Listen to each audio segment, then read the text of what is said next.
আপনারা গত 12 দিন ধরে যেভাবে কষ্ট করে ঝড় বৃষ্টির মধ্যে আপনাদের দাবি দেওয়া সুশৃঙ্খল ও শান্তিপূর্ণভাবে উপস্থাপনের জন্য এই শহীদ মিনারের পাদদেশে উপস্থিত হয়েছেন, আপনাদের সকলকে আমার শ্রদ্ধা ভক্তি এবং সালাম এবং সম্মান জানিয়ে বক্তব্যটা শুরু করছি। এই জুলাই গণঅভ্যুত্থানের পরে বাংলাদেশের সকল মানুষের অসম্ভব আশা আকাঙ্ক্ষা নিয়ে আমরা বাংলাদেশ 2.0 তে প্রবেশ করেছি। আমরা এমন একটি বাংলাদেশ গড়ে তুলতে চাই যেখানে কোন ধরনের কোন বৈষম্য আমরা হতে দেব না। আমরা দেখেছি বিভিন্ন ধরনের বেসরকারি খাতে নানান ধরনের বৈষম্য আছে, কিন্তু আমরা এটা ভাবতে পারি নাই সরকারি বিভিন্ন খাতে শ্রমিকদের সাথে বৈষম্য করা হচ্ছে দিনের পর দিন। আমাদের ভাইরা, আমাদের বোনেরা যারা রাস্তায় নেমে আসতে বাধ্য হচ্ছেন বিভিন্ন যৌক্তিক দাবি দেওয়া নিয়ে, তাদের সাথে আমরা সব সময় সংহতি জানিয়ে এসেছি, কারণ আমাদের উপর ঐতিহাসিক দায় আছে। বাংলাদেশের সকল বৈষম্য আমরা দূর করে ছাড়বো ইনশাআল্লাহ। এবং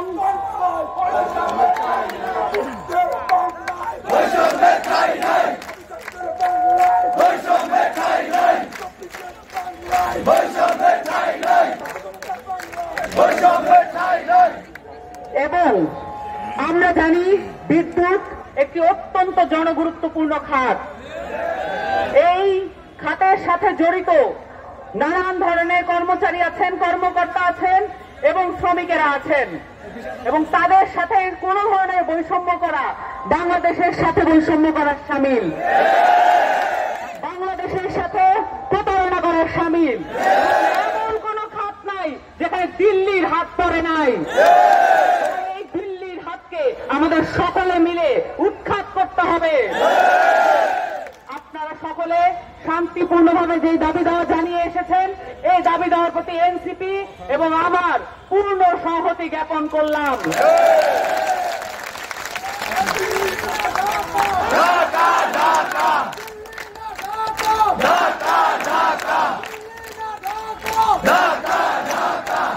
সরকারের বিভিন্ন কর্মকর্তা আছেন, সরকারের বিভিন্ন পদধারী ব্যক্তি আছেন যারা এখনো ফ্যাসিবাদের কাঠামোর যে এই জায়গাটা আছে সেইটাই এখনো দেখে যাচ্ছেন।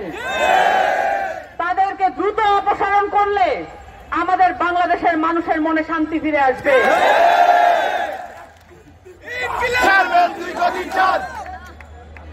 আমাদের বাংলাদেশের যে ফ্যাসিবাদী কাঠামো আছে সেইটাকে সরানোর জন্য আমাদের প্রত্যেককে হাত লাগাতে হবে।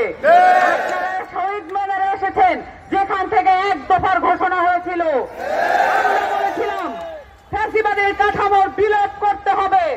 বাংলাদেশে কখনোই কোনো ফ্যাসিবাদী কাঠামো আমরা ফেরত আসতে দেব না। এবং এই কাঠামো দূরীকরণের জন্য প্রত্যেকটা মানুষের সজাগ দৃষ্টি প্রয়োজন। আপনারা আপনাদের দাবি দেওয়া নিয়ে বিদ্যুৎ খাতের যত সমস্যা আছে এগুলো আপনারা কর্মকর্তা, কর্মচারী এবং শ্রমিকদের জায়গা থেকে তুলে ধরছেন। এগুলোর প্রতি আমাদের সম্মান থাকবে এবং সরকারের প্রতি আমাদের উদাত্ত আহ্বান থাকবে। আপনারা এখানকার প্রত্যেকটা স্টেক হোল্ডারের সাথে আলোচনা করে সিদ্ধান্ত উপনীত হবেন যাতে কোনো মানুষ আর আপনাদের সকলকে ধন্যবাদ জানাচ্ছি। ইনকিলাব জিন্দাবাদ।